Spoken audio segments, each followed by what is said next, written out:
Deep in the shadows of Dodge's muscle car legacy lies a forgotten breed. Machines so rare, so wild, they were never meant for the spotlight. Built in secret, unleashed in silence, and vanished without a trace, these cars weren't mistakes. They were deliberate experiments in raw power. Dodge didn't advertise them. Most people never even knew they existed. But for a brief moment, they lived, then disappeared into history. The 1968 Dodge Dart GTS 440 M Code is one of the most outrageous and purpose-built muscle cars of the late 1960s. A brutal, unhinged factory experiment that was never meant to be civilized, only feared. While the Dart GTS was already a respectable performer with 340 and 383 options, Dodge decided to create an ultra-low production, drag strip dominating version that few people even knew existed at the time. These M-Code darts, stuffed with the massive 440 Magnum RB V8, were not built for the street. They were constructed for one reason only: quarter-mile annihilation. To understand just how wild the M-Code dart was, you have to look at the context. Chrysler was in a street war. Ford had the 428 Cobra Jet, Chevy had the Copo Camaros, Pontiac had Ram Air 4 firepower, and Dodge didn't want to be left out. But instead of going the traditional route with advertising and brochures, they went dark. These 440 darts were created in coordination with Hearst Performance, who helped Dodge modify the compact A-body platform to accept the enormous big block engine, which was never designed to fit. The factory shipped incomplete darts to Hearst, who completed the conversions and sent them to select dealers, or in many cases, straight to racers. The 440 Magnum V8 was a 375 horsepower monster on paper, but in reality it produced well over 400 horsepower with deep reserves of torque. In a light car like the Dart, it was overkill in the best way. These cars weren't optioned for comfort. There was no power steering, no power brakes, no air conditioning, and very little sound insulation. Most came with heavy-duty suspensions, stripped interiors, radio deletes, and manual transmissions or beefed-up torque flights. They were difficult to drive on the street, but on the drag strip, they were devastating. Low 12-second quarter-mile times on slicks were common, and with tuning, some dipped into the 11s. The M-Code designation referred to the engine code on the fender tag and broadcast sheet, indicating the presence of the 440 Magnum in an application where it officially did not belong. Chrysler never published these cars in mainstream sales literature. They didn't want to deal with warranty issues, insurance red flags, or public complaints. These were meant for drag racers, dealership connections, and insiders who knew how to ask the right questions. In total, only around 50 of these factory-built 1968 Dart GTS 440s were produced, making them one of the rarest Mopars ever built. Owners at the time either raced them into the ground, perfected ground, or modified them further, which means very few survived in original condition. Those that do exist today are legendary. They're not just valuable, they're mythical among Mopar enthusiasts. Many collectors spend decades trying to track one down, and even seasoned muscle car experts have never seen one in person. They represent a secret muscle car built in the shadows of the horsepower wars. No fanfare, no gimmicks, just brute force in a compact shell. Driving one, according to those lucky enough to have experienced it, is like taming a wild animal. The massive torque overwhelms the tires almost instantly. The front end lifts, the rear squats, and everything screams. Engine, transmission, rear axle, driver. With no power steering, turning at low speed is a workout. The cabin is hot, raw, and rattling, but on a straight stretch of asphalt, nothing could touch it. The 1968 Dart GTS 440 M Code was part of a philosophy Chrysler adopted at the peak of the muscle car era. Build race cars and worry about the consequences later. It paved the way for more extreme creations like the 1968 Hemi Darts and Barracudas, which took the same formula even further with fiberglass body panels and Hemi engines. But the 440 darts were the genesis, the proof of concept that stuffing big engines into small cars could result in something terrifyingly effective. Today, these cars are rarely seen outside of museums or major Mopar gatherings. If one crosses the auction block, it makes headlines. For many, it's the ultimate sleeper muscle car, unassuming in looks, unmatched in straight-line fury. The 1968 Dodge Dart GTS 440M code is a ghost from the height of the horsepower wars, a machine built for one purpose and one purpose only, and a brutal reminder of what Detroit could do when it ignored the rules and followed its need for speed. The 1969 Dodge Charger 500 Hemi is one of the most overlooked but historically significant muscle cars of the late 1960s, a rare and purposeful machine that served as a crucial stepping stone between the standard Charger RT and the outrageous Charger Daytona. Born from the demands of NASCAR, the Charger 500 represented Dodge's first serious effort to fix the aerodynamic problems that plagued the stock Charger on the high-speed ovals. And when combined with the earth-shaking 426 Hemi engine, it became a short-lived, road-legal race car, produced in tiny numbers, quietly sold through select dealers, and then pushed aside almost immediately when the more famous Daytona burst onto the scene. To understand why the Charger 500 exists at all, you have to go back to 1968. Dodge had high hopes for the brand-new Charger's return to NASCAR, but once it hit the superspeedways, reality came crashing down at 190 mph. The recessed grille and tunneled rear window, great for street presence, were terrible for aerodynamics. Air got trapped in the grille and lifted the rear, giving competitors like Ford a crucial edge. Dodge's answer was the Charger 500. This wasn't just a trim package. This was an aerodynamic redesign. Dodge engineers modified the front end by replacing the deeply recessed Coke bottle grille with a flush-mounted coronet grille. They also swapped the Charger's concave rear window for a flush-fitting piece of glass borrowed from the coronet hardtop. The result was a smoother, more wind-friendly shape that dramatically improved high-speed stability. It may not have looked radically different to the average buyer, but to racers and engineers, the Charger 500 was a whole new animal. To make it eligible for NASCAR, Dodge had to build 500 street versions, hence the name. Most of these cars were equipped with the 440 Magnum, but a tiny handful, fewer than 70 by most accounts, were ordered with the monstrous 426 Hemi. These Hemi-powered Charger 500s were among the most brutal machines you could buy from a dealership in 1969. Rated at 425 horsepower, though the real number was likely closer to 470, the 426 Hemi was a race engine detuned just enough to be street legal. With dual Carter AFB 4 barrels, 10.251 compression, and a screaming redline, the Hemi could take the Charger 500 from 0 to 60 in just over 5 seconds and through the quarter mile in the high 13s. Astonishing performance for a car that weighed over 4,000 pounds. But despite all that hardware, the Charger 500 never got the glory. It arrived late in the season and barely had time to stretch its legs before Dodge's next big idea hit the wind tunnel, the 1969 Charger Daytona. With its massive nose cone, flush grille, and 23-inch tall rear wing, the Daytona was a full-blown race car disguised as a street car. It rendered the Charger 500 obsolete almost overnight.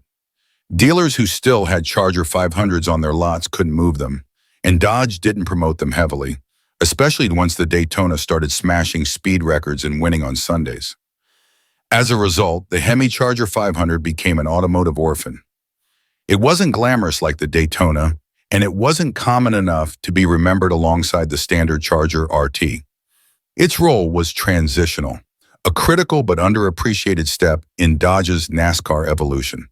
And because so few Hemi versions were built, they've become some of the rarest and most desirable Mopars in existence today. Surviving examples are museum pieces, and when one surfaces at auction, it causes a frenzy among collectors.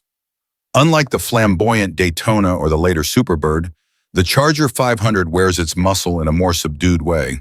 It looks like a Charger to the untrained eye, but beneath the sheet metal is a NASCAR-derived homologation car with one of the most legendary engines of the muscle era. Driving one is a raw, thunderous experience. The Hemi looms large under the hood, both physically and mechanically. It idles with a deep, choppy rumble, and it comes alive with a sudden, aggressive lunge when the throttle is floored. The Charger 500 isn't nimble, but it doesn't care.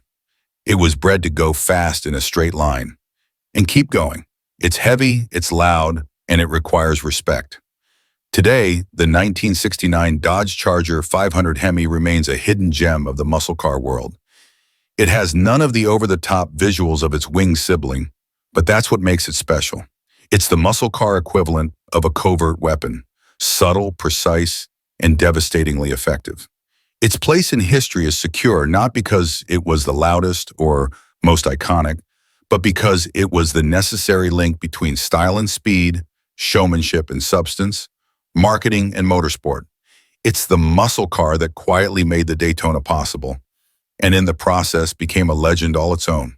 The 1970 Dodge Coronet RT 426 Hemi convertible is one of the rarest, most mysterious, and least appreciated muscle cars ever built, not just by Dodge, but by any manufacturer of the golden era. With only 2 units produced, it stands at the absolute edge of obscurity, even among Mopar fanatics. This wasn't just a car, it was a contradiction on wheels, a brute force street racer in a sunshine-loving drop-top body. It was built not because Dodge believed the market wanted it, but because someone deep inside the organization thought, why not? To understand the absurdity and brilliance of this car, you first have to understand the context. By 1970, the muscle car wars were peaking in power, but already beginning to sink under the weight of insurance premiums, emissions regulations, and shifting public opinion. Dodge was still throwing punches, though, and the Coronet RT was one of its most direct shots. As a mid-size muscle machine with bold bottle cap front-end styling and real performance chops, the Coronet RT could be ordered with the ferocious 440 Magnum, the high-revving 440 six-pack, or if you had no regard for your neighbors, the legendary 426 Hemi. That engine, Chrysler's all-conquering 426 Hemi, was the stuff of drag strip dreams. It packed 425 horsepower and much more unofficially, dual 4-barrel carbs, a forged rotating assembly, and hemispherical combustion chambers that made it terrifyingly potent at high RPMs. It was a race engine living under a street car's hood. It came with beefed-up suspension, mandatory heavy-duty cooling, and a drivetrain built like a sledgehammer. But where the Coronet RT Coupe made some sense in this package, the convertible version made almost none, at least on paper. Drop tops were heavier, less rigid, and more expensive.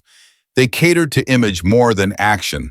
A buyer serious enough to spec a Hemi usually wanted performance first, and a sunroof second, if at all. So why build it? The real answer may come down to a combination of homologation requirements, internal politics, and wild Mopar experimentation. Chrysler was known to build ultra-low-number Hemi convertibles just to say it had, or to satisfy a very specific dealer or executive request. In the case of the 1970 Coronet RT Hemi convertible, only 2 units were officially produced. That number is not a typo, not 200, not 20, 2. These cars were not heavily advertised, not promoted at all, and were likely only available to the most determined or connected Mopar buyers. You couldn't walk into a dealership and casually spec one out. You had to know what you were asking for and why. Given that a Hemi option alone added nearly $900 to the sticker price and the convertible body added even more, you were suddenly in Charger Daytona or 426 GTX territory. In 1970, most buyers balked at that math. Performance-wise, the Coronet RT Hemi convertible was a strange beast. It could absolutely fly in a straight line, 0 to 60 in under 6 seconds, quarter-mile times in the high 13s to low 14s with the right tires and driver, but it had to fight its own weight and structural flex to do so. The Torque Flight automatic was often paired with these cars to keep them tractable in traffic, though a few rare examples were ordered with the A833 4-speed. Most had Dana 60 rear axles, heavy-duty torsion bars, and thicker sway bars, just to try and rein in the violence of that Hemi under throttle. The look of the 1970 Coronet was polarizing too. Dodge designers had gone bold, giving the car an aggressive twin-loop bumper grille combo that divided opinion then and now. On a bright-colored convertible with RT badging and Magnum 500 wheels, it looked like something between a muscle-bound sheriff's car and a Rolling Stones tour rig. It didn't care if you liked it. It had 490 of torque to make its point. And then, it was gone. Dodge didn't try it again. The 1971 Coronet was redesigned into a four-door only line, and the two-door muscle car role was shifted entirely to the Charger. The idea of a Hemi convertible, already on life support, died with it. By 1971, Chrysler would build its last Hemi-powered convertibles across any brand, and emissions and insurance concerns ensured they would never return. Today, those two Coronet RT Hemi convertibles are legends whispered about at Mopar gatherings and muscle car auctions. When one surfaces, and that's if, it draws stratospheric bids and stunned silence. It's not just the rarity, it's the sheer madness of its existence. This was the muscle car at war with itself, a vehicle trying to be a fire-breathing drag strip hero and a sunny Sunday cruiser. And for a brief, glorious moment in 1970, Dodge let it happen. No fanfare, no ads, no brochures, just torque, top down, and two examples of a mechanical contradiction that shouldn't have worked, but absolutely did. The 1969 Dodge Super B A12 six-pack wasn't just another muscle car trim package. It was Dodge declaring open war on the street and the strip with all the subtlety of a sledgehammer through a plate glass window. It was built during the most tense period of the horsepower wars, when Detroit's engineers were given an unspoken mandate: make it faster, make it cheaper, and make it scary. The A12 option, officially coded on the build sheet, was Dodge's response to the growing dominance of stripped-down, purpose-built muscle cars that could win on the track and sell on Monday. But the A12 wasn't just quick, it was feral. Let's start with what made the A12 Super B so vicious. Under the flat black fiberglass lift-off hood, held down by 4 pins, no hinges, because weight was the enemy, lurked the 440 cubic inch Magnum V8, outfitted with 3 Holley 2-barrel carburetors, hence the name six-pack. This trio of mechanical savagery delivered a factory-rated 390 horsepower and an absurd 490 pound-feet of torque, though anyone who's ever driven or dynoed a real A12 car knows the factory figures were deliberately sandbagged. Real-world output was closer to 420-430 horsepower, and that's if you didn't tweak it. The A wasn't about comfort, and Dodge made that brutally clear. Buyers got black steel wheels with chrome lug nuts, no hubcaps, no trim rings. It came with heavy-duty suspension, 4.10 gears in a Dana 60 rear end, a beefy 727 torque flight automatic, or a 4-speed manual with a Hurst shifter, and drum brakes all around. That's right, drum brakes, because Dodge figured if you're buying this car, you're worried about going fast, not stopping. Inside, the Spartan approach continued. Bench seat, minimal trim, no frills. This wasn't a car you bought to impress your date with fine appointments. It was a car you bought to humiliate a GTO or shake down a Mach 1 at the stoplight. The A12 Super B existed for one reason: to beat the ever-living hell out of more expensive muscle cars using raw power and minimal excuses. The exterior was deceptively ordinary. Aside from the matte black hood with a massive functional scoop and 440 six-pack callouts, it looked like a basic Super B. The average onlooker might dismiss it, until you fired it up and that deep, lumpy idle echoed off the pavement. The car sounded angry. It was angry. And with quarter-mile times in the mid to low 13s at a nearly 105 km/h right off the showroom floor, it earned every bit of its attitude. And yet, despite how fearsome and fast it was, Dodge only offered the A12 package for half of the 1969 model year. That's it. It arrived like a lightning strike and disappeared just as quickly, never to return in exactly the same form. Fewer than 2,000 were built.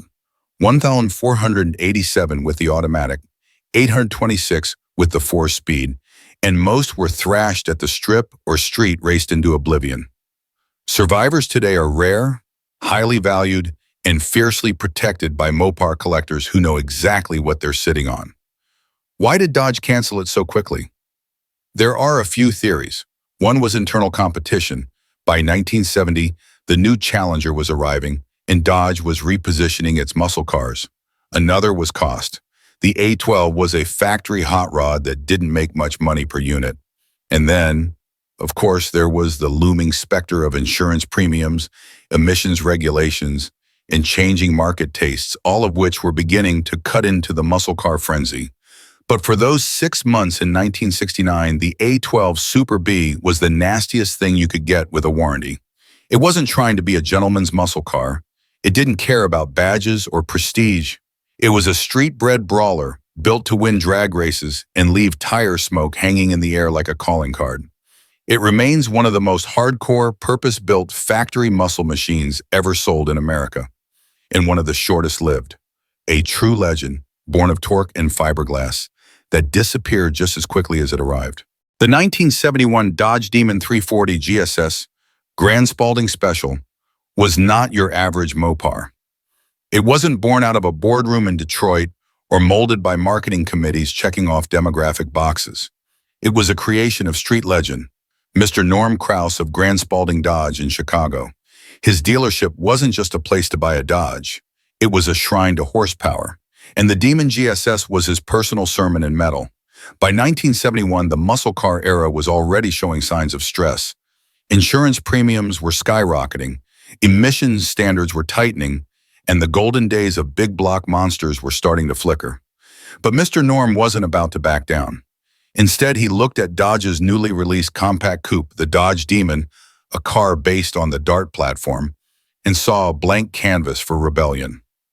The standard 1971 Demon 340 was already a scrappy little contender, small, light, and surprisingly potent, thanks to its high-winding 275 horsepower, 340 cubic inch small block. It was a budget muscle car that could outrun heavier machinery with ease. But Norm Krause wanted more. His vision? Turn this scrappy street fighter into a predator. And so, the Demon GSS, Grand Spalding Special, was born. The factory shipped Demons to Grand Spalding Dodge, where Mr. Norm's team tore into them like mad scientists. The standard 340 was often modified with performance tweaks, better ignition systems, headers, intake upgrades, and sometimes, in the rarest cases, even dealer-installed Paxton superchargers. That's right, a supercharged compact Mopar, fully sanctioned and sold through a Dodge dealer in 1971. These weren't mere cosmetic packages. This was real performance enhancement, old school style. You buy the car, Mr. Norm makes it faster, and you drive home with a grin and a ticket or two. The cars received GSS badging, special tuning, and subtle touches that made them stand apart from factory Demons. The power varied depending on the build, but some of the supercharged variants were putting out well over 350 horsepower in a car that weighed under 3,200 pounds. The Demon GSS was loud, brutal, and unapologetically raw. It had the soul of a drag car, but could still take you to work, if you could resist hammering the throttle. So, while Dodge quietly approved the concept, after all, Mr. Norm was one of their most successful high-performance dealers, they never offered it as a national option. It was too specialized, too unpredictable, too much of a liability in the new era of emissions and regulations, and maybe, just maybe, too fast. Official numbers on how many were built are fuzzy. Estimates suggest between 50 and 100 Demon 340 GSS models were created in 1971, making them one of the rarest dealer-tuned Mopars of all time. Few were documented properly. Even fewer survived intact. These weren't collector cars when new. They were driven hard, raced, and often destroyed. That makes the ones that remain today all the more valuable and all the more legendary. And yet, the Demon GSS never got a magazine cover. Dodge never ran an ad campaign. There were no TV spots, no dealership posters in Toledo or Tallahassee. These cars were quietly sold to those who knew where to look and who knew what they were getting. It was word-of-mouth muscle, whispered about in gas station parking lots, and proven on late-night runs down Cicero Avenue. The Demon GSS represents everything that was wild and wonderful about the muscle car underground in the early 70s. A car born from passion, tuned for speed, and delivered by one of the most iconic performance dealers in history. Mr. Norm's legacy didn't end with the GSS. He would continue building outrageous cars for years. But this model stands as one of his finest and one of the last of its kind before the muscle car world was pulled apart by regulations, insurance hikes, and changing tastes. Today, if you find a real 1971 Demon GSS, you've stumbled across a holy relic of horsepower. It's a reminder that sometimes the best muscle cars weren't built in factories. They were created in back shops by legends with wrenches and a need for speed. The 1964 Dodge 330 lightweight with the 426 Hemi wasn't just a precursor to the muscle car era. It was a factory-built, thinly disguised war machine for the drag strip. This was Dodge at its most unhinged, long before advertisements sold muscle cars with beach parties and stripe kits.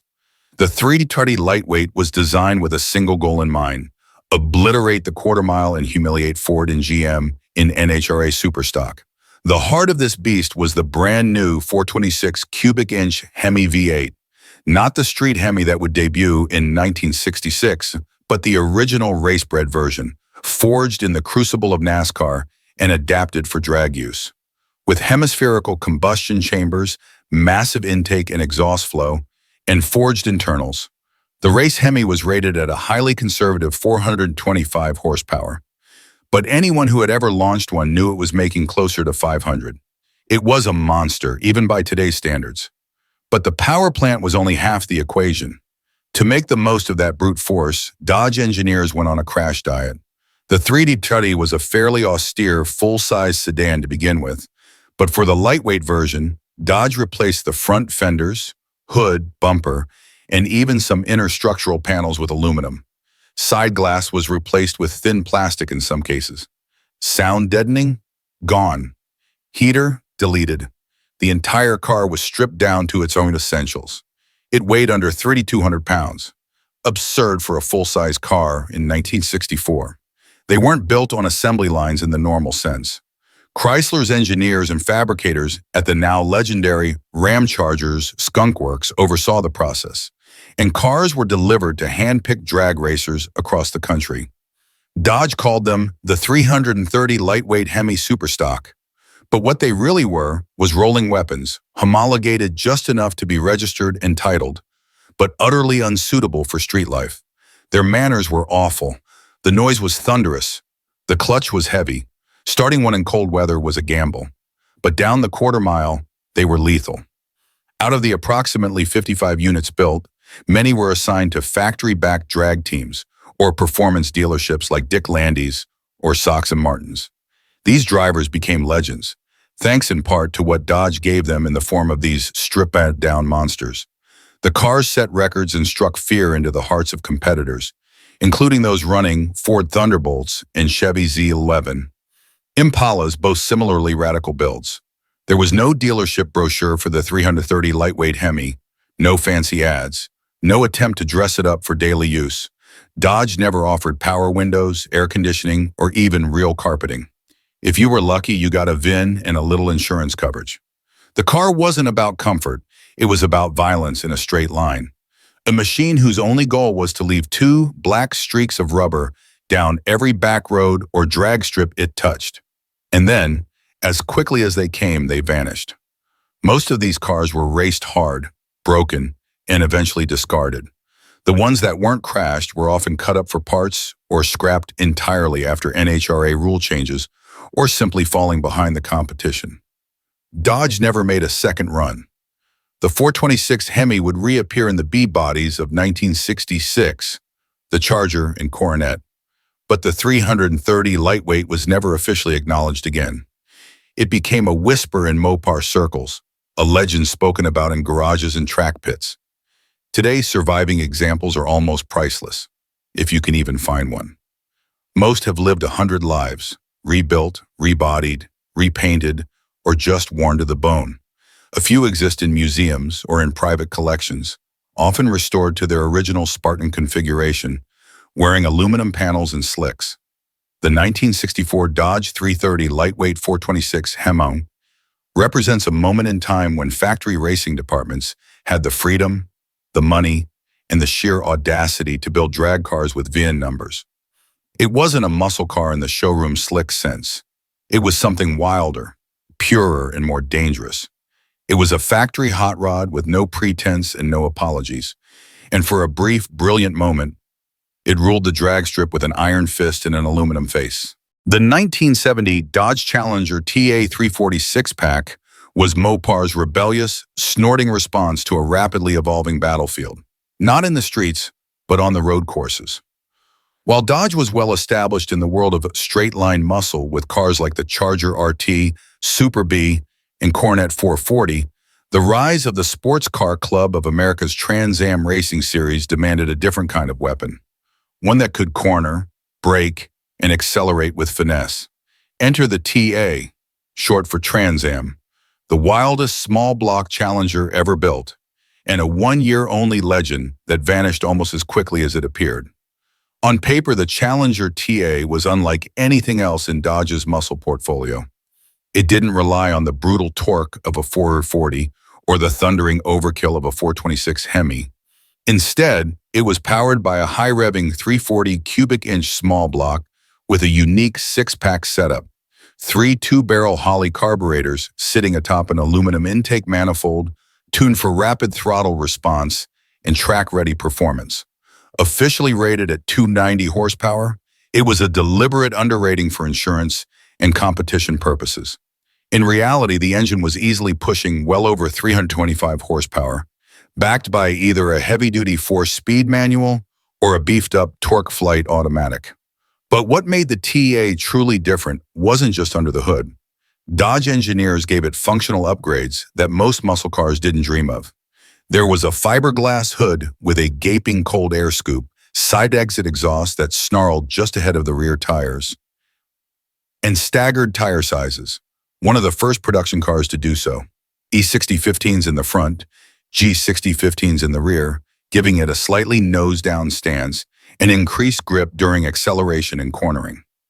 Suspension tweaks included fast ratio steering, revised geometry, and front and rear sway bars.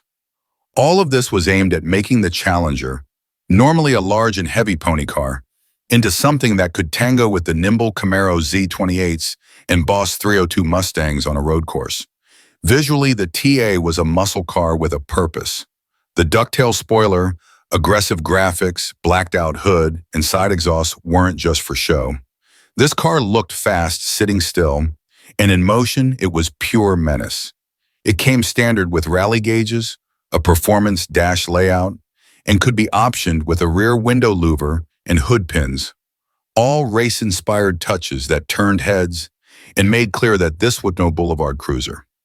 Yet despite the promise, the Challenger TA's lifespan was tragically short. Dodge's foray into the Trans Am series was late, underfunded, and chaotic. Sam Posey drove the factory-backed Challenger in the 1970 Trans Am season, but the results were mixed. The car was fast, but it lacked development time, and it couldn't consistently match the pace of the better-funded Z28 Camaros or Boss 302 Mustangs. And with Chrysler Corporation growing nervous about emissions regulations, insurance hikes, and changing market tides, the writing was on the wall. By early 1971, Dodge pulled the plug on its Trans Am racing program. Without a racing series to support it and no reason to continue building a high-strung, expensive-to-produce small-block variant, the TA was quietly axed.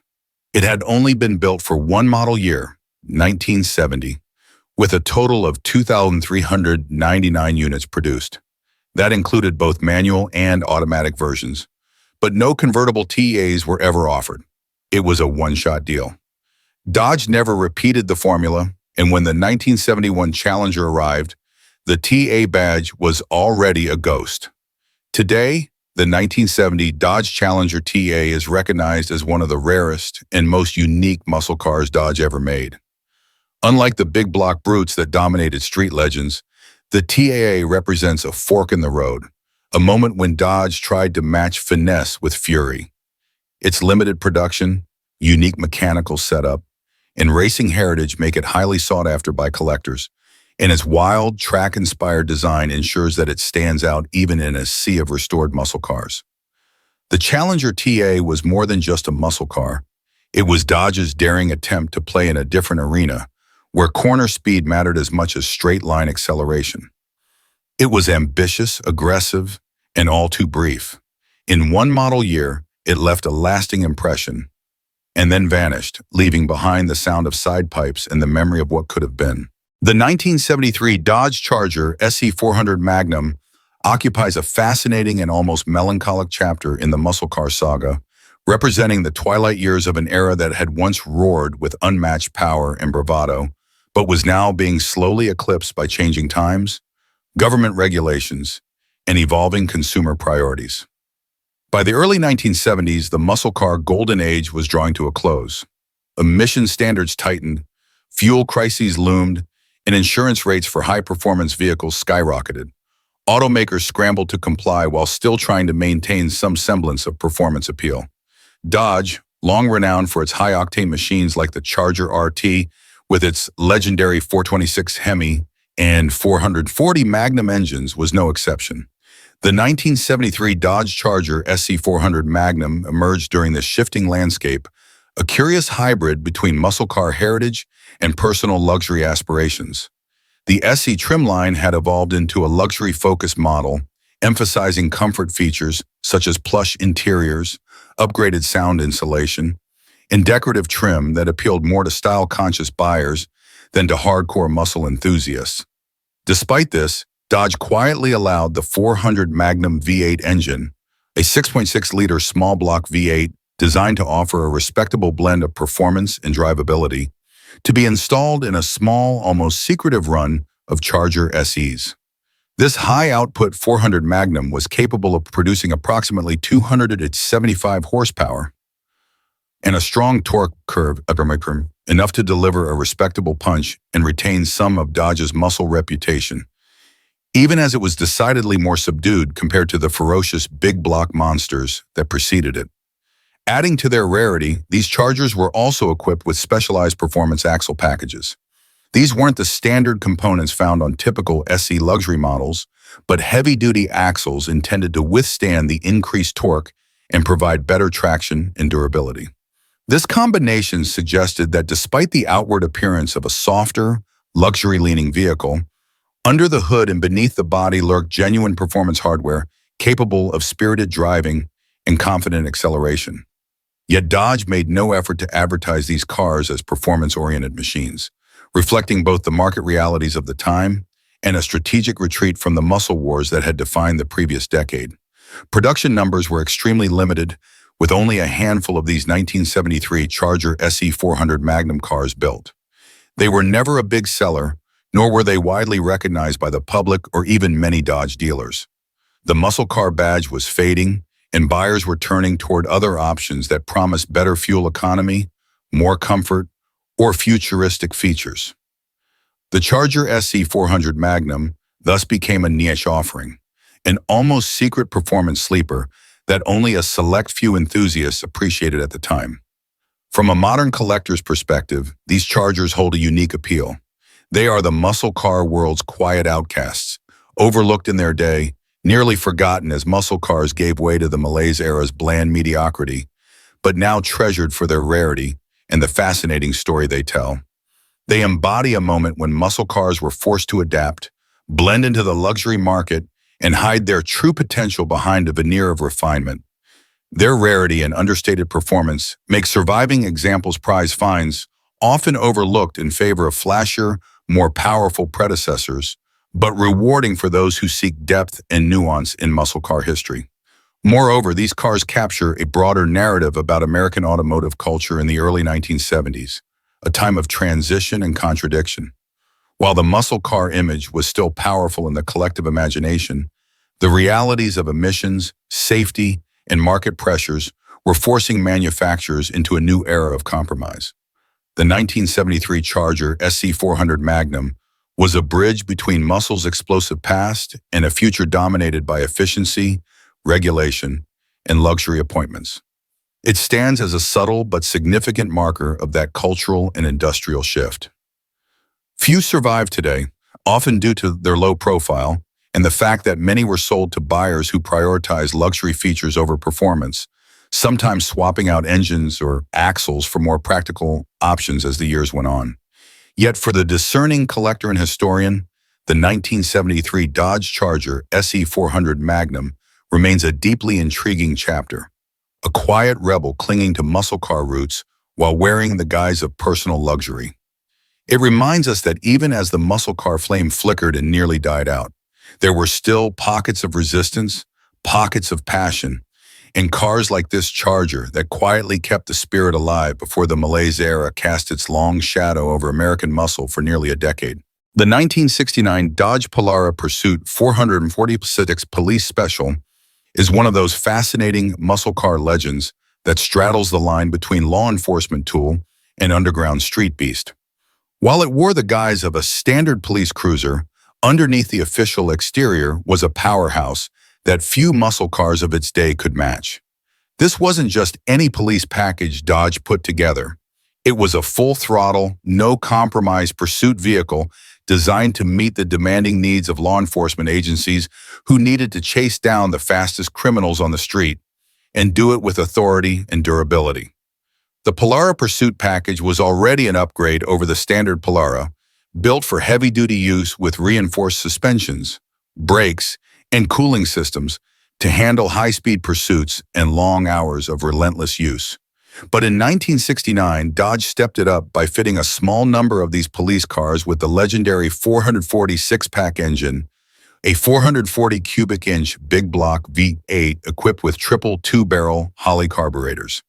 This engine was renowned for its explosive power and torque, officially rated at around 390 horsepower, though real-world output was often higher. It was the kind of engine that muscle car enthusiasts drooled over and drag racers sought to dominate the quarter mile. What makes the 1969 Polara Pursuit 440+6 truly exceptional is that Dodge never offered this combination to the general public. These powerful cruisers were factory-built specifically for law enforcement, designed to give highway patrol and other police departments the ability to catch the fastest cars on the road, whether GTOs, Mustangs, or other muscle cars. This was a strategic decision by Dodge and the agencies they supplied. The cars needed to be fast, reliable, and rugged, but they were not meant to be flaunted or sold as street performers. Instead, they wore the badge and were camouflaged as everyday police vehicles, blending in while packing a surprising punch. Only a handful of these 440 six-pack Pursuit Polaras were built, making them extremely rare, even by muscle car standards. Their rarity and the secrecy surrounding their true capabilities have made them the stuff of legend among collectors and enthusiasts who know muscle history deeply. Stories abound of officers who pushed these beasts hard on long chases, finding them more than capable of holding their own against the era's fastest and most aggressive streetcars. Interestingly, some of these police special machines eventually found their way into civilian hands through retirements, auctions, or the rare transfer from police fleets. These survivors are full-size sleepers, big-bodied and imposing, but capable of jaw-dropping acceleration and speed that could easily surprise an unsuspecting muscle car driver on the street. With their heavy-duty suspensions, beefed-up brakes, and monstrous 440 six-pack engines, they offer a unique combination of raw power and durability that few civilian muscle cars could match. From a collector's standpoint today, the 1969 Dodge Polara Pursuit 440+6 represents an extraordinary glimpse into a rarely seen world where muscle car power met police pragmatism. It embodies a moment when American muscle wasn't just about street raiding or drag strips. It was also about high-speed law enforcement, the pursuit of justice at full throttle, and engineering cars that could dominate the highway with both authority and speed. These rare police cars, quietly tucked away behind their official badges, tell a story of muscle in disguise, built for speed, but cloaked in duty. Their rarity and unique history make surviving examples highly prized. They are a testament to an era when muscle car manufacturers and police departments shared a common interest in speed, performance, and control. A time when muscle wasn't just a symbol of rebellion or showmanship, but a tool of the law, finely tuned and ready to chase down even the most daring outlaws. For those lucky enough to find or restore one today, the 1969 Dodge Polara Pursuit 440+6 is more than just a car.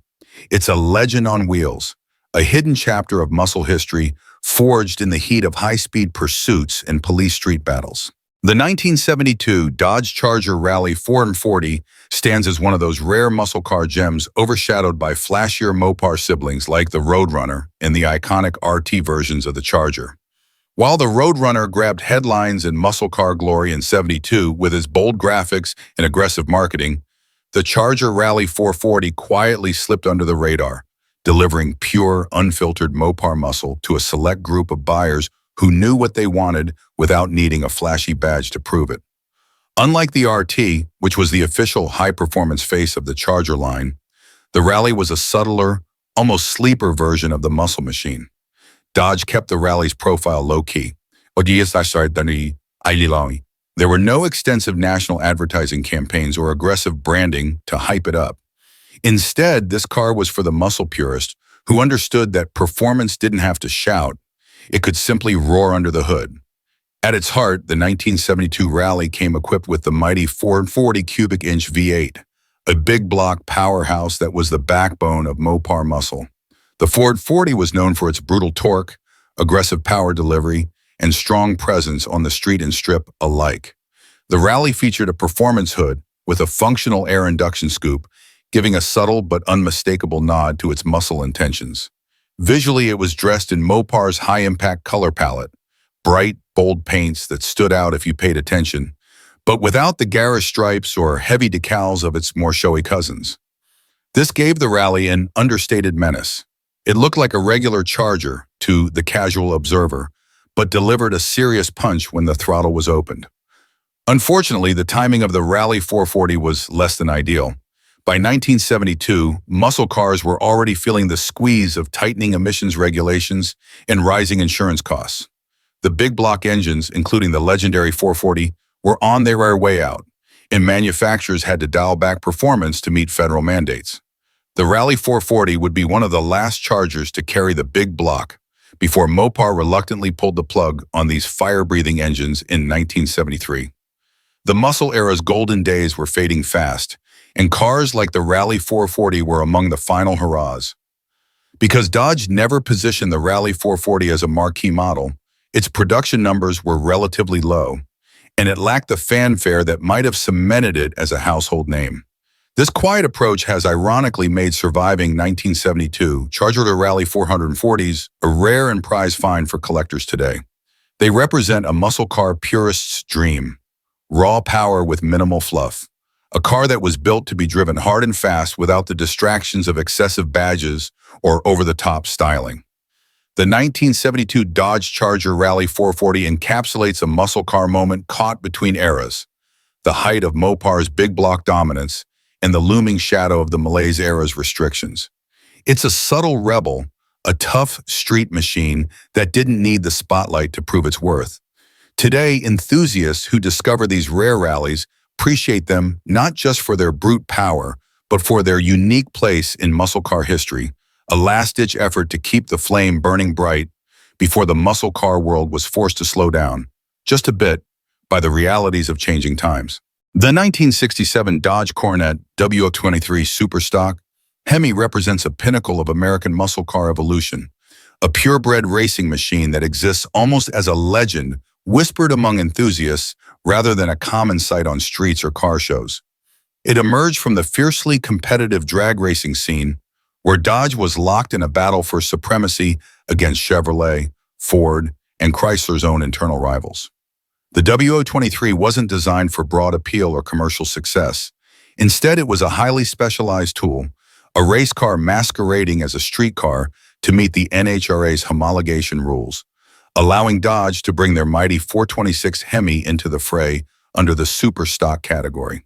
The result was a brutally efficient, fearsome machine that demanded respect and delivered unparalleled performance. Dodge produced only 55 W023 Coronets in 1967, a tiny fraction compared to more pedestrian muscle cars, making it one of the rarest factory-built drag racers from the golden era.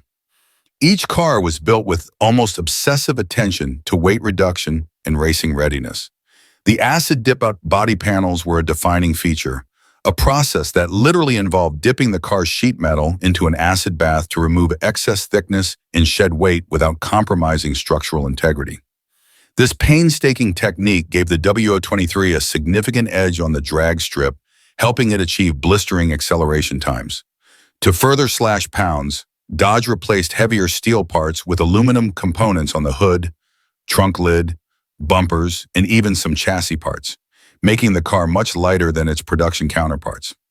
Underneath the hood sat the heart of the beast, the legendary 426 Hemi V8. This wasn't the street-friendly Hemi that Dodge sold in other muscle cars. It was a thoroughly race-prepped powerhouse, built to deliver maximum power and durability sauce under the brutal conditions of drag racing. With dual 4-barrel carburetors, a high-performance camshaft, forged internals, and a free-flowing exhaust setup, the engine produced massive horsepower and torque that sent the W023 rocketing down the strip with terrifying speed and authority. The 426 Hemi's hemispherical combustion chambers made it a marvel of engineering. Promoting efficient airflow and combustion, and firmly establishing Dodge as a force to be reckoned with in the muscle car wars. Inside, the W023 was stripped down to the essentials. Luxury and comfort were sacrificed to save weight and enhance performance. There was no radio, no air conditioning, and even the rear windows were sometimes replaced with plexiglass to reduce mass. The seats were basic and functional, and much of the interior trim found in normal Coronets was missing. This Spartan setup was typical for factory race cars of the era, focused entirely on the racing mission. Steering was manual, suspension was beefed up with heavy-duty components to cope with the engine's brutal output and launch forces, and the transmission was a tough manual or automatic designed to handle the punishment of drag strip runs. Despite its racing prowess, the W023's existence was fleeting. Dodge built them primarily to homologate the 426 Hemi for superstock competition and then promptly moved on after the 1967 season. Racing rules shifted, emissions and insurance pressures began to mount, and muscle cars started to face increasing restrictions. Many W023 Coronets met grim fates after their competitive lives ended, crushed for parts, lost in barn finds, or stripped for racing components. The scarcity of survivors only added to the aura surrounding this rare Dodge muscle car. Collectors today regard the 1967 Dodge Coronet W023 Superstock Hemi as a holy grail of muscle cars, a raw, unfiltered example of what muscle cars could be when manufacturers pushed boundaries with no compromises. It captures a moment when the muscle car was less about comfort and style and more about brutal performance and drag strip domination. The W023 is a testament to Dodge's fierce racing heritage and its willingness to build extreme cars for extreme purposes. Its story echoes the raw, unapologetic spirit of American muscle, making it a crown jewel in the history of performance cars. A car that was never meant to be tamed, only to be raced and remembered. The 1975 Dodge Dart Sport 360 Hang 10 Edition is truly one of the most fascinating and underappreciated chapters in muscle car history.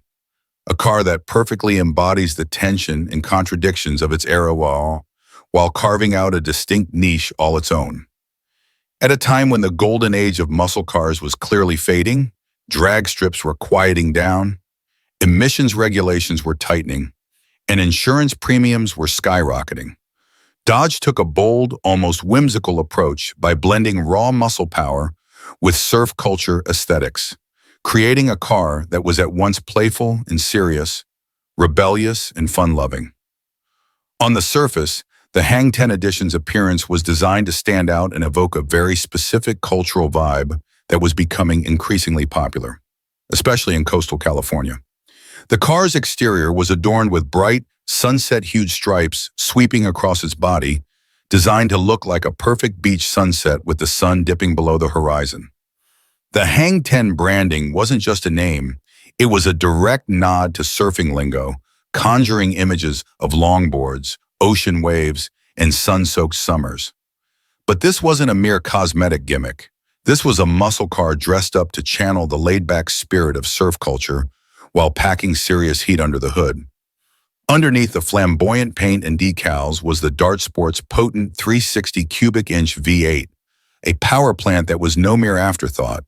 Producing a solid amount of horsepower and torque, this engine gave the Hang 10 Edition the kind of punch that could surprise unsuspecting drivers who judged the car by its colorful beach party exterior alone.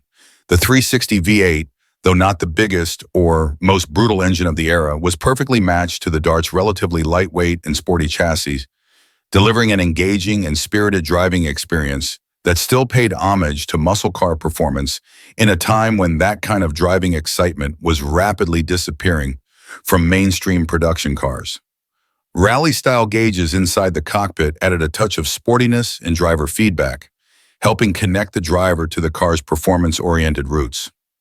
Perhaps the most remarkable and memorable part of the Hang 10 Dart was its interior, which unapologetically embraced the flamboyant tastes of the mid-1970s. Dodge outfitted the interior with white shag carpeting and upholstery, a daring choice that was both stylish and polarizing, evoking the counterculture vibe of the era. The interior was almost like stepping into a beach party on wheels, where comfort and carefree fun were as important as speed and power. This shaggy, brightly colored interior contrasted sharply with the aggressive muscle car underpinnings, creating a fascinating duality. A car that could haul friends to the beach in style, yet also launch down a quarter-mile with genuine muscle. Despite all its distinctiveness and raw performance potential, the Hang 10 Edition suffered from poor timing and lack of focus within Dodge's broader strategy. It came at a time when muscle cars were losing popularity and automakers were shifting their attention towards smaller, more fuel-efficient vehicles in compliance with increasingly strict emission standards. The Hang 10 was more of a niche novelty than a serious muscle car contender, and Dodge never invested much in advertising or marketing this special edition. As a result, it was produced for just a single model year, with a limited number of units built, and quickly faded from dealer lots and public consciousness. Today, the 1975 Dodge Dart Sport 360 Hang 10 Edition is a rare and sought-after collector's piece precisely because of its oddball status and limited production. It captures a unique moment in American automotive and cultural history, a time when muscle cars were fading but still fighting for relevance, and when automotive design dared to embrace the fun and freedom of youth culture with unabashed enthusiasm. The Hang 10 Dart stands as a vibrant relic of a transitional era, a car that refuses to be pigeonholed either as a muscle car or a fashion statement, instead boldly straddling both worlds with a distinctive personality all its own. For muscle car enthusiasts and collectors, the Hang 10 Edition represents a fascinating intersection of performance, culture, and design experimentation. Its rarity and bold style make it a standout among the sea of muscle cars that dominated the late 1960s and early 1970s. More than just a car, it's a symbol of an era's changing tastes and an automaker's willingness to take a risk on something playful and unexpected at a time when the muscle car flame was flickering but not yet extinguished. The Hang 10 Edition may never have been a top seller or a mainstream muscle icon, but its story, style, and spirit continue to capture imaginations and remind us that muscle cars could be as fun and wild as the culture that surrounded them.